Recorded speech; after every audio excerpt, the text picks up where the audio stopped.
Hello Cloud9 crafters, Jarle here today with a video for the new challenge over at the Cloud9 craft store. It's all about monochromatic this month, so this was definitely a challenge for me. Now let's start by showing you the supplies I used. I used the Thanks a Latte stamp sets, the brick stencil and the Christmas Dreams stamp set, but just for the sentiment. There's a link in the video description below with a full list of supplies I used, so definitely check this one out. Now, over to the coloring. I have already colored a few images off camera, but no other Copic combinations were used, so you can see all the colors in the video, or I also put them in the description box below. I couldn't resist adding 2 red accents. Since I will be making a Christmas card, I thought these accents would look great for that.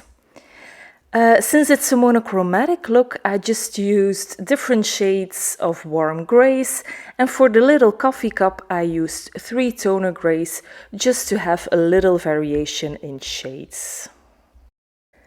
As you can see in the video, I used my darker grays for the mugs and lighter grays for the coffee and milk.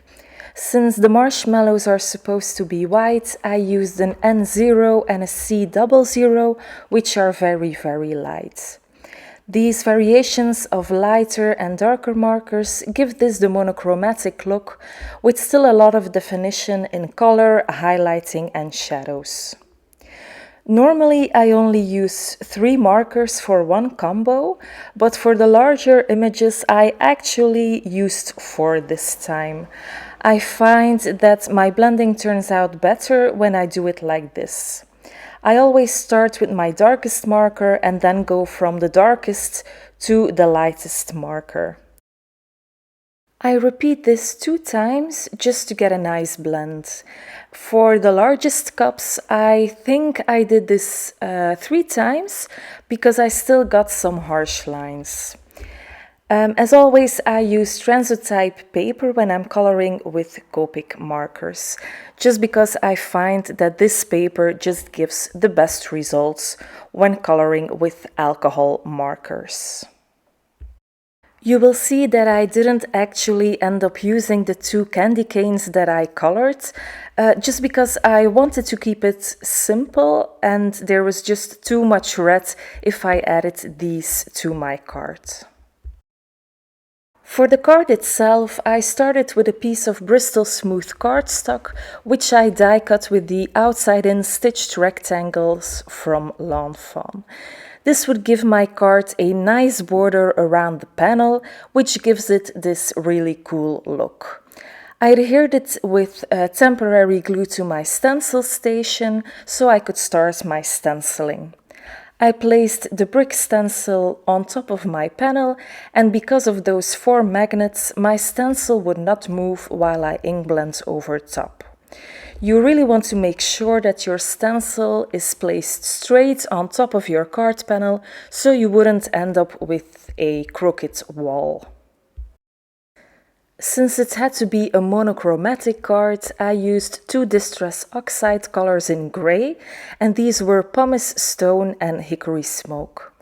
I started off with the Pumice Stone, and on the edges I went back in with the Hickory Smoke, which is a slightly darker grey. This gives the background more interest and shadows.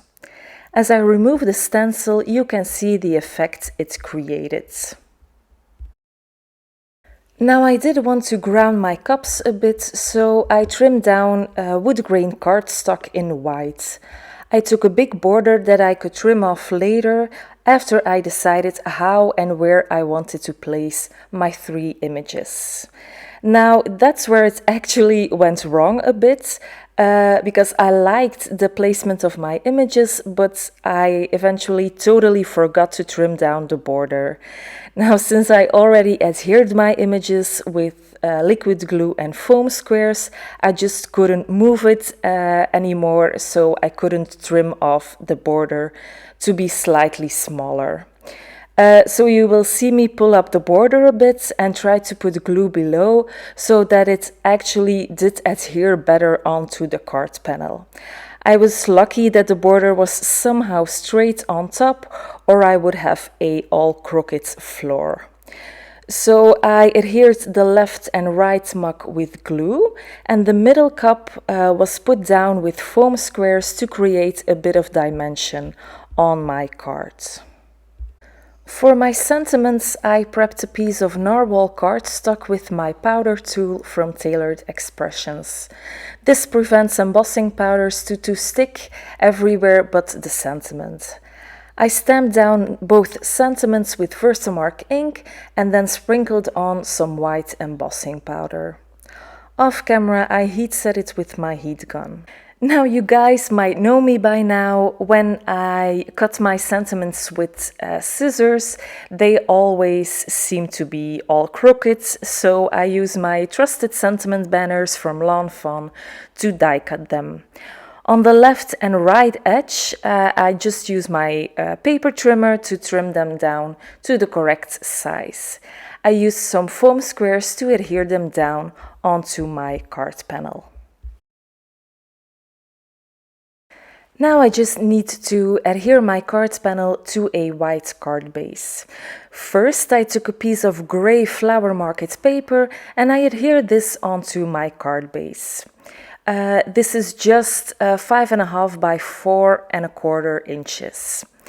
Then I placed my panel on top of that patterned paper. And as you can see, it gives my card a nice border around the panel, and I just really like the way that looks. I put down some sparkles with my sparkle pen from Spectrum Noir to give it that subtle glittery shine. And I think this finishes off the card for today. I don't think I have ever made a monochromatic card before, and I actually do like how it turned out. I do like that there are 2 red accents to make it a little more festive for Christmas holidays. Now thank you so much for watching. Please consider liking the video and subscribing to this channel. Have a great day. Bye!